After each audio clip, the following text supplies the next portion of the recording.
Alright, let me say this. I am reluctantly making this video. I seriously don't want to make this video. That is me being 100% honest. I feel like this is more than beating a dead horse at this point. It's like beating a dead elephant.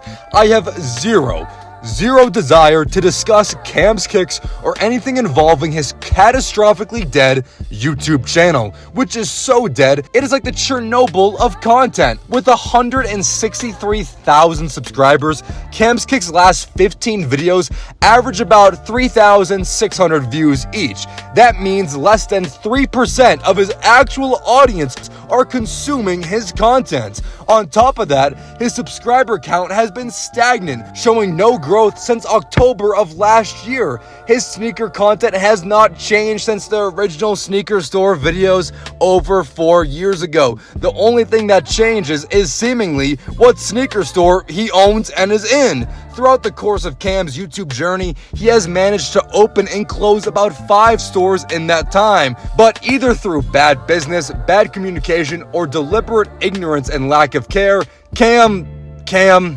never changes. And most recently, in attempts to open a consecutive sneaker store under the new name of Souls For Me, a sneaker store Cam originally bought from another store owner over a year ago located outside of Atlanta. After purchasing this brand the beginning of this year, Cam had the genius intuition to open another sneaker store under the same name, but in Harrisburg, Pennsylvania. But you see, on his channel, there is no mentioning of this new sneaker store, only this community post, serving as proof that there was a sneaker store in the making here. But under every video, everyone's asking the same question. What happened to the store? Why did this random store disappear? And why is it not being addressed in a full video? I mean, that's the basic expectation if you have an audience and you're trying to be transparent with them, especially if you're opening a business like a sneaker store.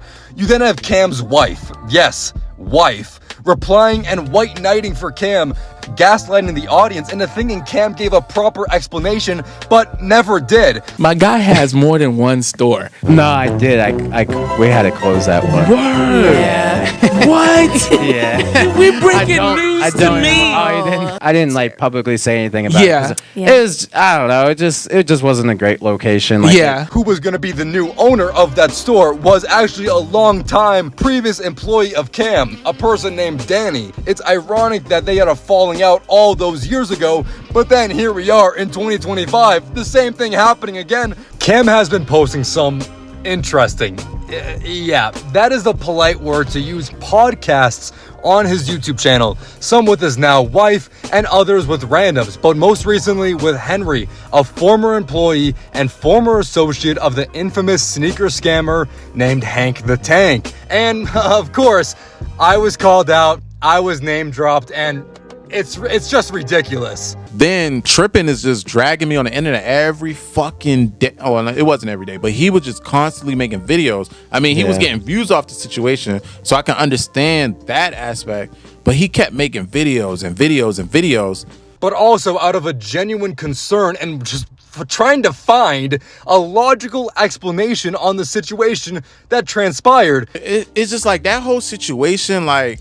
But like, what was the mainstream media drama guy on YouTube? Keemstar, right? Mm-hmm. Like people like him and like Tripping and like they just have a narrative at the end of the day. Going back to like the drama, they just want to get as most clicks and views as possible. So they're gonna spin the narrative. Cam, you are extremely misguided and uneducated. Firstly, the narrative isn't getting clicks and views off of a video. A narrative would be twisting and manipulating the story further in my benefit. That wasn't possible. I was simply voicing my opinions on my platform. There was no agenda. There was no narrative, considering I had no involvement with the scam, nor would benefit in creating a bias in my videos outside of my own opinions about glaringly obvious holes and suspicious activity. Like, come on, dude. My issue with Trippin', he just gave up talking about Hank or even trying to find him. He just was trying to point me. Excuse me?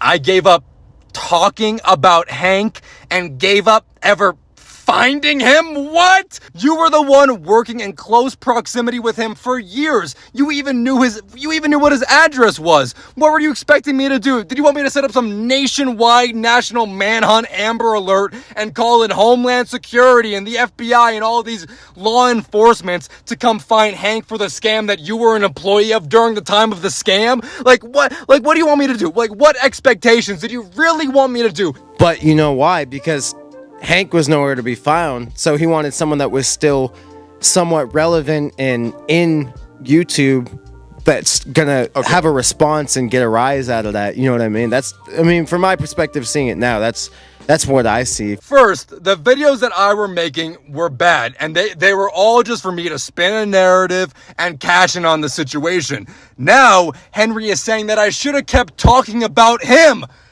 It's ironic, because Henry, those videos that I were making were mainly targeting you and your own stupidity, providing zero factual evidence about anything that was happening. I am actually very, very happy for Cam. Everyone deserves love. Cam always, came off as that ultimate hopeless romantic, but in every video featuring his wife, they give off strong middle school hallway energy, making out, touching each other, all while everyone is forced to awkwardly give them side-eye.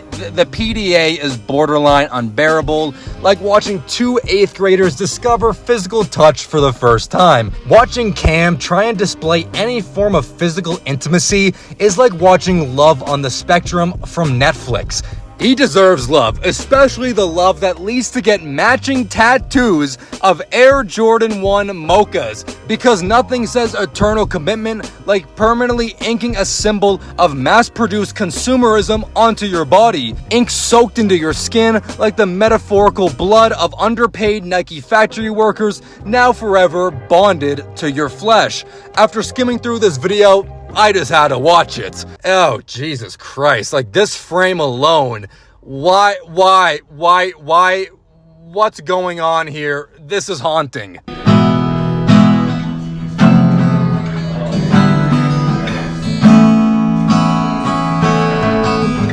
Do you ever just burst out a guitar serenation session at the tattoo parlor? Amazing. Yes. We are so excited. Finally got our first tattoo together. How are you feeling, Haley?